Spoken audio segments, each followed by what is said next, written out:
Welcome to Becoming a Sleep Consultant. I'm your host, Jayne Havens, a certified sleep consultant and founder of both Snooze Fest by Jayne Havens and Center for Pediatric Sleep Management. On this podcast, I'll be discussing the business side of sleep consulting. You'll have an insider's view on launching, growing, and even scaling a sleep consulting business. This is not a podcast about sleep training. This is a podcast about business building and entrepreneurship.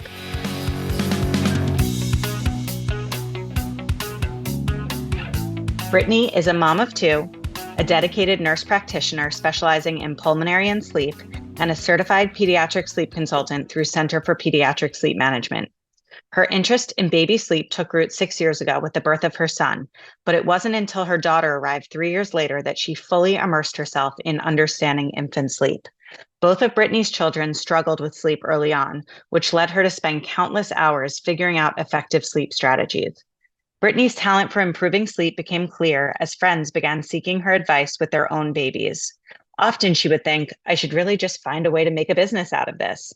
In February of 2024, Brittany decided to take her passion to the next level by enrolling in Center for Pediatric Sleep Management Sleep Consultant Certification Program. She officially launched her sleep consulting business in March of 2024 and hasn't looked back since. Brittany, welcome to the Becoming a Sleep Consultant podcast. I am so excited to have this conversation with you today. Yeah, hi, Jayne. Thanks for having me. I'm really excited to be here. So before we get started, tell everybody a little bit about you. If you're willing, maybe tell us a bit about your life, both personally and professionally, and why you decided to get certified to work as a sleep consultant. Sure. So I'm a mom of two. I have a 6-year-old boy and a 3-year-old girl who were both sleep trained. I'm also a nurse practitioner. I specialize in pulmonary and sleep medicine. And I am obviously a pediatric sleep consultant. I started my business in March of 2024. So what really got me into this work was when I had my son 6 years ago, he didn't sleep at all. It was pretty terrible.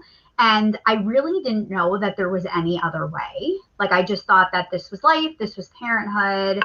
So my husband and I just kind of went through the motions thinking we would never sleep again. And then I started looking into things more. After talking to the pediatrician, he told me it was okay for my baby to cry, and I thought he was crazy. But then I started looking into things, and I realized that there is another way. So I implemented it with him, and it worked. And I just continued getting better and better. Then I started helping my friends get their kids to sleep, and they would all come to me. Then I had my daughter 3 years later, and I did the same thing again, but I did it even better. And I started it earlier, and I was like, I love this. Like, this is amazing. And I didn't even really realize that sleep consulting was a thing until maybe like a few years ago. But for some reason, I guess it was imposter syndrome. I didn't think that it would be me. Like, why would I be like a sleep consultant? Like, who am I? But then I actually saw a friend, a very new friend. She was a sleep consultant. I'm like, wait a second. I'm like, if she can be a sleep consultant, I can be a sleep consultant. And then I started looking into it. I found your course, and here I am. You mentioned a little bit that you felt like you had some imposter syndrome. Was that the main barrier to you getting started at first? Were there other things that were getting in the way of you actually getting started and taking action with all of this? So that was definitely one of the things. I just didn't even realize that it was something that I can consider doing. And then I slowly realized I could. But the other thing was I was a nurse when my son was born, and I was getting my master's to become a nurse practitioner. And then I started my nurse practitioner job when he was about 1.5 years. And then I got pregnant with my daughter. So timing wise, it just wasn't even something that I was able to stomach. I believe in the expression, like, you make time for things that you want to make time for. I just couldn't. I needed to focus on motherhood, getting through school, and then figuring it out after. Yeah, that makes perfect sense. But you're also still a really busy person right now. So I'm wondering if you could share what it looked like for you to go through the training while also being a busy mom who was working full time. Yeah, so it was hard. When I approached my husband about doing this, he looked at me like I was insane. He was like, "How are you going to do that? Like, you work full time, you have, two kids. I also like wanted to have my life, right? But I just said it before, like, I truly believe, and this process has made me realize that whatever you want to make time for, you will. And it's just like, this was the perfect example. I'm off on Wednesdays. So I went through the course on Wednesdays. Once my kids went to sleep, because, I'm a sleep consultant, so they sleep, I was able to work on everything.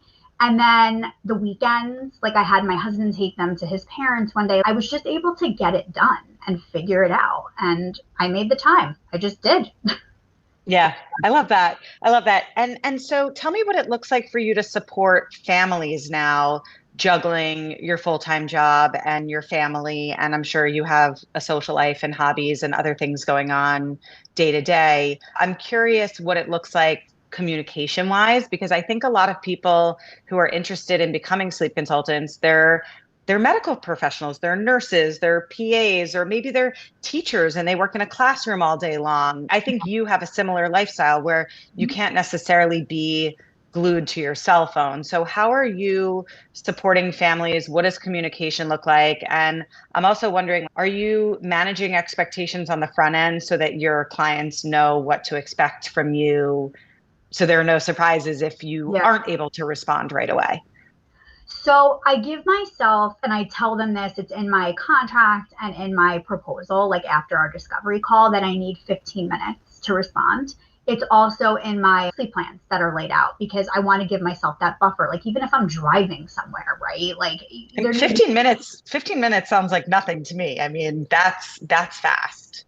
It is. I was actually thinking of extending it a little bit, but right now I've been doing 15 minutes. And the way my job works is I have patient appointments, right? Like in my nurse practitioner job. So they're usually about 15 minutes, give or take. So if I walk into the room and I'm talking with my patient and I get a text, I have that 15-minute buffer. And I also had to sort of calm myself down over that too, because it's not an emergency. No one's going to get hurt from it. It's okay if they have to wait a couple minutes.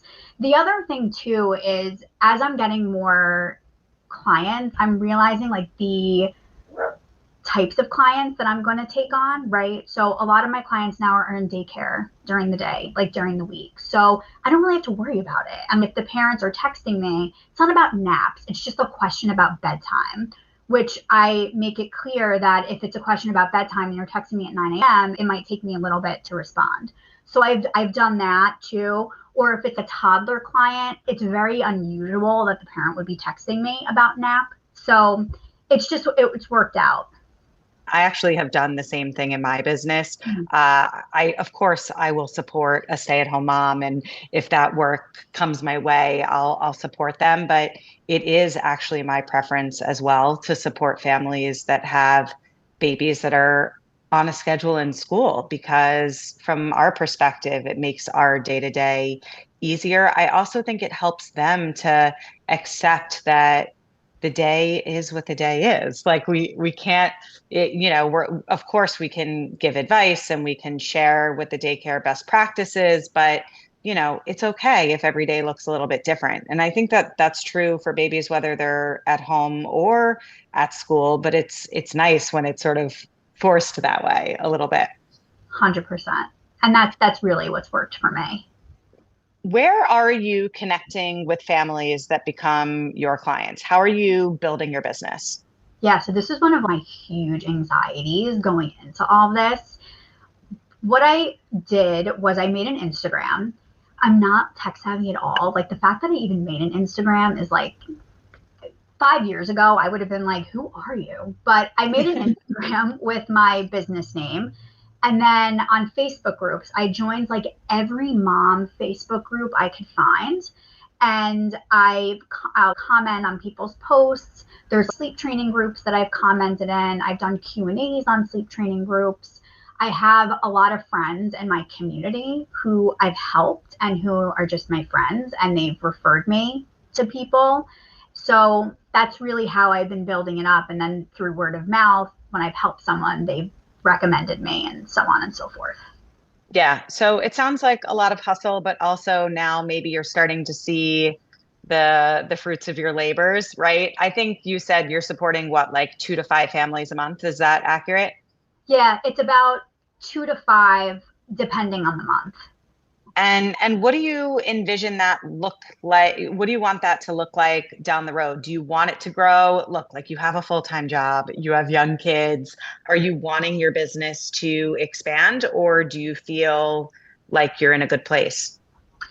So I ask myself this question every day because I'm one of those people when I have two, I want 3 or 4. I just like, that's just my personality. But realistically, I don't think I would ever quit my nurse practitioner job because I really like it for the most part. And I worked really hard to get it. So I already cut my hours a little bit just by like 4 hours a week. I was able to do that with because of, my business. So that's been really nice work-life balance wise. So to answer your question, right now I'm good. I think down the road, maybe I'd want to be supporting closer to like 4 and 8 a month, like getting 1 to 2 clients a week would be beneficial. But right now, I think I'm good. I want to continue doing everything the way that I am because I don't want anything to falter. I don't want myself to be distracted at my nurse practitioner job, and I don't want to not give my clients the support that they deserve, and I don't want my family life to not feel balanced. So right now I'm okay. I think that that's fair. Speaking of your nurse practitioner work, I'm wondering what your clients know about you professionally. Do they know that you're a medical professional? Do you leverage that in your business? Do you find, if so, do you find that that helps families to feel more comfortable working with you? So it's definitely something I've leveraged because I feel like in this role, you sort of have to pick something about yourself that makes you stand out, right? We all have something special to offer. And this was kind of my thing, right? Like I specialize in sleep. I'm a nurse practitioner. I specialize in sleep. So yeah, I've definitely leveraged it. A lot of my clients have been medical professionals. Like I've worked with nurses, I've worked with doctors, dentists. Like, so I've been kind of getting that crowd, even a vet I had a discovery call with today. So I think it's probably because we have that healthcare worker bond. I wanted to talk to you about something that I hope you'll be honest and transparent because I think it's really important to have these very real conversations about the work that we do. I want to talk about burnout. When Mhm. you are working with a family, and I know you've been there because we've spoken about it, and I've been there too, when you're working with a family that just really is, for lack of a better way of explaining it, just sort of draining the life out of you. How do you first of all maintain composure during the process? How do you take care of yourself during the process? How do you bounce back afterwards? What does that look like for you? Yeah, so I've had a rough week with that. I've had 2 clients this week that I'm just like, ugh. So what I've done was I looked back on the clients I was struggling with and I was like, could I have done anything differently here? Like checking myself. Was there something I could have done? And then when the answer was really no for both of these, I had to remind myself that this was, I hate to say it like this, but it was their problem. And it was their problem with the process being consistent. And I'm realizing that when I'm upfront from the very beginning about what they're going to expect or what they should expect to happen, I, that's it. Like this is what it is. Like, yeah, your baby might cry. Like your toddler will likely throw a tantrum because you've been co-sleeping in the middle of the night and now we're making a change. So this is going to take some time and practice and consistency. And I say it over and over again. So if that's something that they're not comfortable with down the road, then that's really on them. And it's hard to stomach that because as somebody who I just want everybody all the time to love me and I'm a people pleaser, so it's really hard to hear that someone's not happy with me. But I have to remind myself of that, and as long as I do what I'm supposed to do and I care and they know I care, then that has to be it. And then the other thing I want to say about that is I'm starting to realize as I'm gaining more experience, the red flags that you get on discovery calls. And every red flag person I had a discovery call with has been a problem, like what I've been experiencing. So I've been mentally taking note of those patterns and being like, you know what? Like, I really need to listen to my gut. And if I don't think that this is a good idea, it's okay not to take that client. It's probably better for everybody in the long run. And I think, moving forward, I'm going to be listening to my gut more. Yeah. I think that that's really good advice. That's something that I've noticed too. I am much better several years into this line of work at not even necessarily like flagging situations, but just being choosy about the families that are the best fit for me. And those families who really do struggle to hold the boundaries, it's not that they don't deserve help, and it's not that sometimes it just boils down to like, do they want to make a change? And if we can see on the first call that they're really not necessarily ready to make a change, it's okay for them to stay in their current state of stuck. Like, that's okay. I say to parents all the time, I am not the bed sharing police. I love telling them that. Like, I am not the bed sharing police. If you want to sleep with your child and that is what's working for you, carry on.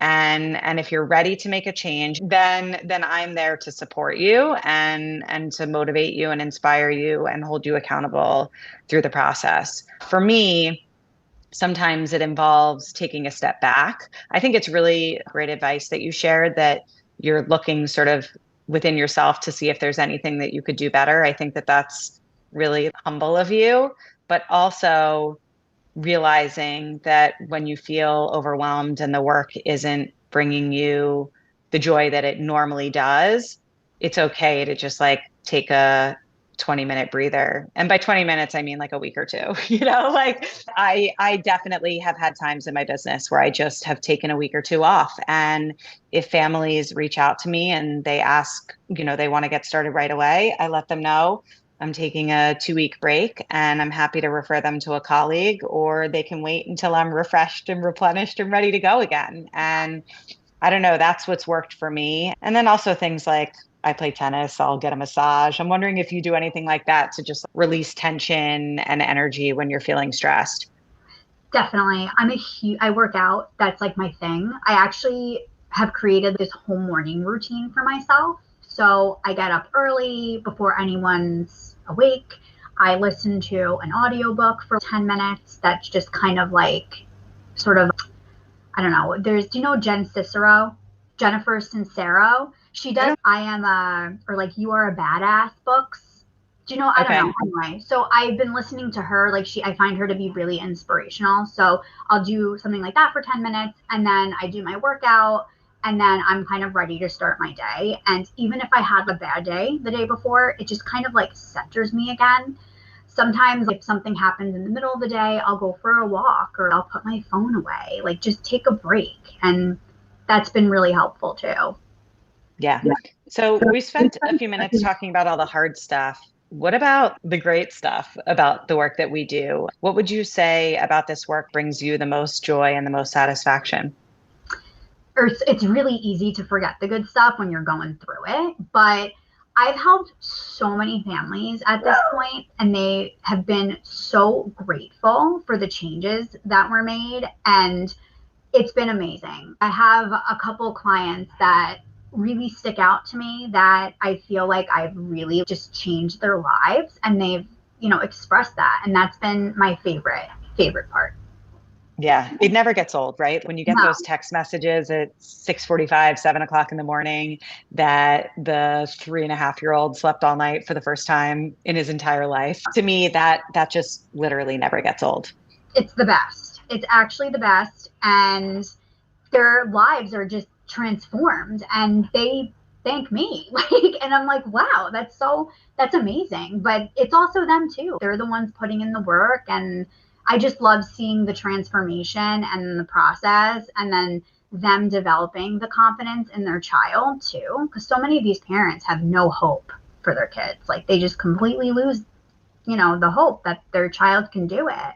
And just watching that transformation has been really, really fun and rewarding.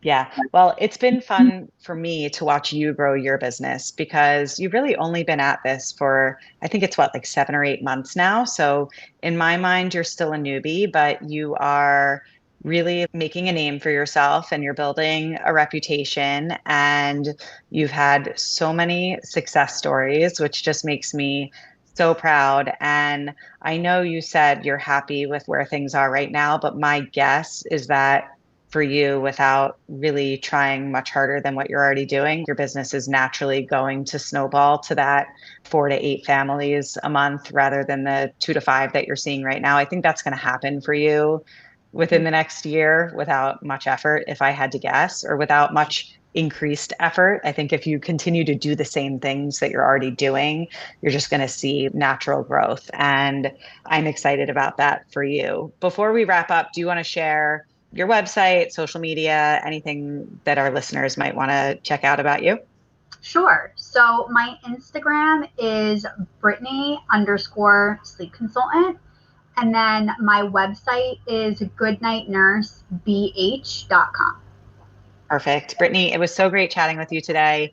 Congrats on your early success. And I can't wait to see what your business looks like down the road. Thank you so much for having me. It was great.